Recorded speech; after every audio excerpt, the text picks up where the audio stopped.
it's easy to say in Buddhism that, like, as a critique of Buddhism, that, they're very negative and that it's everything suffering and it's all so what you Hmm. don't ever get anything good. Um can't you grab something and make life better for yourself? Like, what's wrong with that? Um and what's wrong with that is only that when we get the thing we've been grasping after, we forget that we thought we were supposed to be happy and we start grasping for something else. And that's the cycle that you're trapped in. And when it comes to the Buddha, I I believe one way to word his solution to that is to look at the experience that you unconsciously label as myself. So it's the thing that you're just sort of like, yeah, that's me. That's me. What is that? Because because if we want a thing, say say we want the neighbor, we wanna get the neighborhood together because somebody's having problems. Um, or yeah, I guess we'll go with that. So well, hmm, Should we this may make it not a be the best specific second. problem or? Yeah, yeah, yeah, yeah. Do you have one? Oh, I can just think of like, can you think of like noise complaints or fireworks or something like that? Dog barking. I don't know. It's Yeah, common yeah, yeah. things. So so so in that moment, let's say a dog barking. That's a pretty good one. Um, so let's say there's a dog barking outside and it's barking and it's barking and the owners aren't paying any attention to the dog.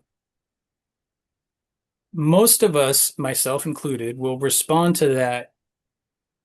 There's this barking, barking, barking. I'm trying to do what I'm trying to do, and the barking's causing some dukkha. I'm trying to write something for my newsletter or whatever. I'm trying to have a conversation with my wife, and the dog won't stop barking.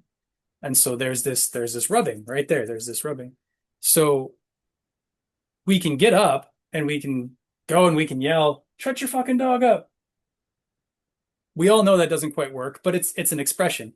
And that's the expression is I am irritated by this dog and you need to do something about it.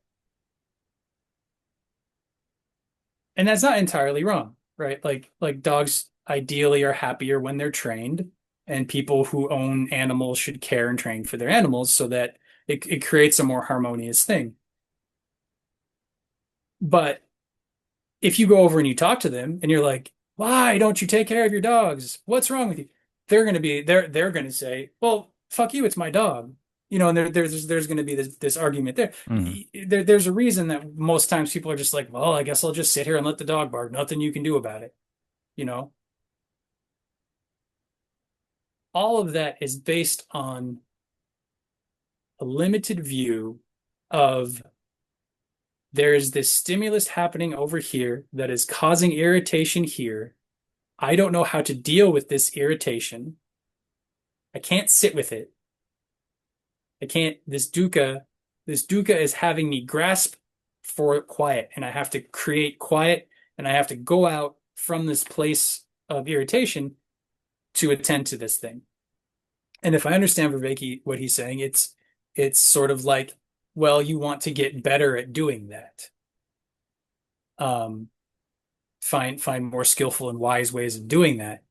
And you do that through thinking about it, you do that through examining it, you do that through like, well, okay, so if I'm this person, what does it mean? And you sort of run through all of that. In Buddhism, the path is not one of I have this problem, how do I think my way through it? How do I have a better grasp of the situation?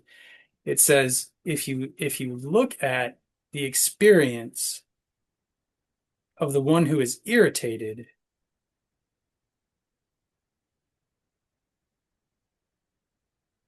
the all of that wisdom that you're trying to create is already present. It's already kind of there. Um, and the the grasping of the concept of myself as something that is irritated is what leads to all of the problems that come from that. Um, so the route to wisdom is through examination of um, the self concept, the way that we view ourselves, the sort of unquestioned labeling of our experience as this is mine or this is not mine. And it is famously the Buddha, well, I don't know about famously, but the Buddha was once asked um, whether or not there is a self.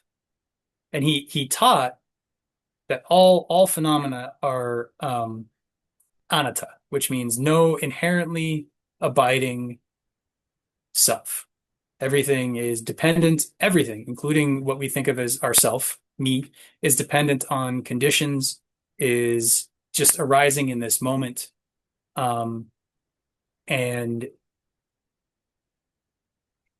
has nothing inherently true or real about it, separate from all of these conditions, and the conditions are changing all the time. And what we want is not to create a perfect self, but we want to have a right relationship with these conditions. Yeah, that sounds right to me. So it's a question of looking at the self concept very deeply in meditation and learning about it and seeing what is true and what is not true, what is permanent and what is not permanent, Hmm. and learning to differentiate between experiencer and experienced at a finer and a finer and a finer level. Because what the Buddha says is that ultimately there is no experiencer. There is no self that is having an experience. It is simply awareness being aware. It's not even that. It's so hard because you can't really put it into words. It's something that through repeated investigations reveals itself to you. Hmm. And I can't, I suppose that's enlightenment. I can't make the claim that I understand that, but I Hmm. know the direction in which it points. Hmm. And what I hear in that, I've never talked to Viveki about it, but what I hear in this particular recording of the class, um, on the podcast app is not that. It's not a refinement of the view of the self. It's a understanding of suffering and an engagement with suffering as an agent in an arena and learning to act with wisdom and clarity. And